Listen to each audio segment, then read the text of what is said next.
Hello everyone. Welcome to my YouTube channel Universe is Unique.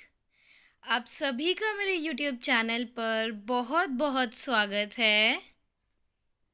आज है Saturday सितंबर 30, 2023।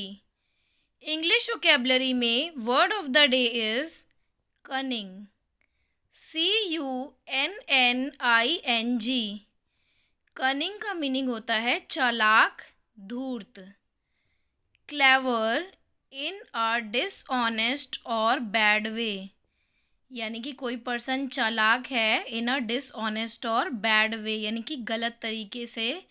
Dishonest, चालाक या धूर्त। Someone who is cunning has the ability to achieve things in a clever way, often by deceiving other people. यानी कि अगर किसी person के लिए हम कनिंग वर्ड यूज़ करते हैं, दैट मीन्स कि उसके अंदर एबिलिटी है चीज़ों को अचीव करने की, चालाकी से, स्पेशली लोगों को डिसीव करके यानी कि लोगों को ठग के, उनके साथ कुछ गलत करके, डिसऑनेस्ट वे में, not in a honest way. Dishonesty से जब वो अपना काम करवा लेता है या चीज़ें वो अचीव कर लेता है जो वो करना चाहता है, तो that is called cunning person, यानी कि वो चालाक है इन ए डिसऑनेस्ट और बैड वे, जो कि चालाकी से, गलत तरीके से अपना काम करता है, कोई भी चीज़ अचीव करता है। सो ये होता है कनिंग का meaning. Now we move on to the synonyms और एंटोनिम्स ऑफ कनिंग। सिनोनिम्स का मीनिंग होता है similar meaning words. Synonyms of cunning are clever, crafty, wily, artful, tricky और फॉक्सी। फॉक्स होती है ना लोमड़ी, तो फॉक्सी मतलब लोमड़ी को कहते हैं ना, बहुत चतुर और चालाक होती है। तो जो पर्सन चतुर और चालाक होता है उसके लिए we use the word foxy. Now antonyms. Antonyms का मीनिंग होता है opposite words. Antonyms of cunning are simple. अब देखिए, जो कनिंग है उसका मीनिंग क्या है? चालाक, धूर्त, जो कि डिसऑनेस्ट और बैड वे में क्लेवर होता है। तो चालाक का ऑपोजिट क्या होगा? यानी कि से बहुत ही सिंपल, डिसेंट और इनोसेंट, मासूम सा, honest. So now antonyms of cunning are simple, innocent, honest, intelligent, unintelligent, foolish, dull, stupid or trustworthy.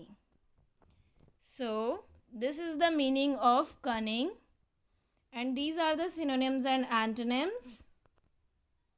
Now we move on to the example sentences so that we can understand this word in a much better or easy way.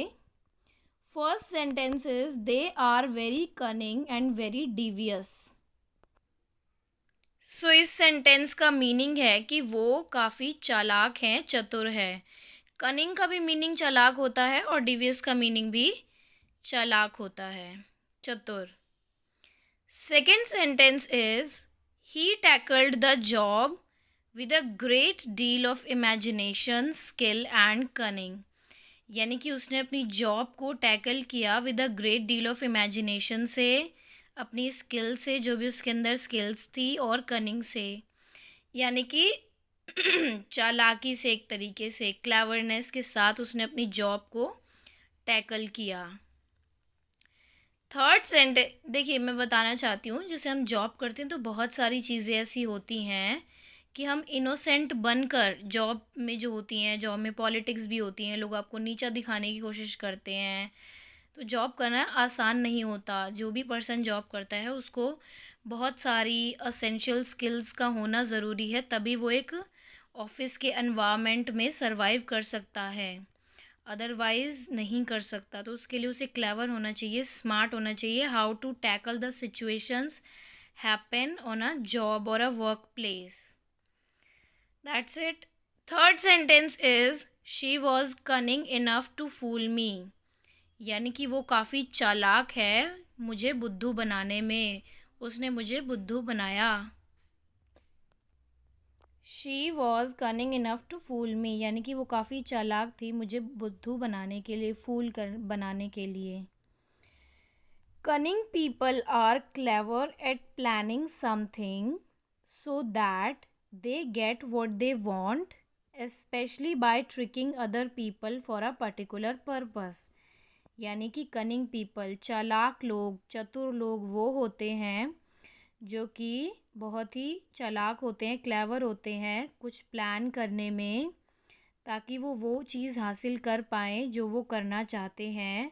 Specially by tricking other people for a particular reason, यानी कि other peoples को trick करके एक particular purpose के लिए। सो इन a brief, cunning का मतलब होता है चालाक लोग जो कि क्लेवर होते हैं इन अ डिसऑनेस्ट और bad way. So this is the whole description of English vocabulary word cunning.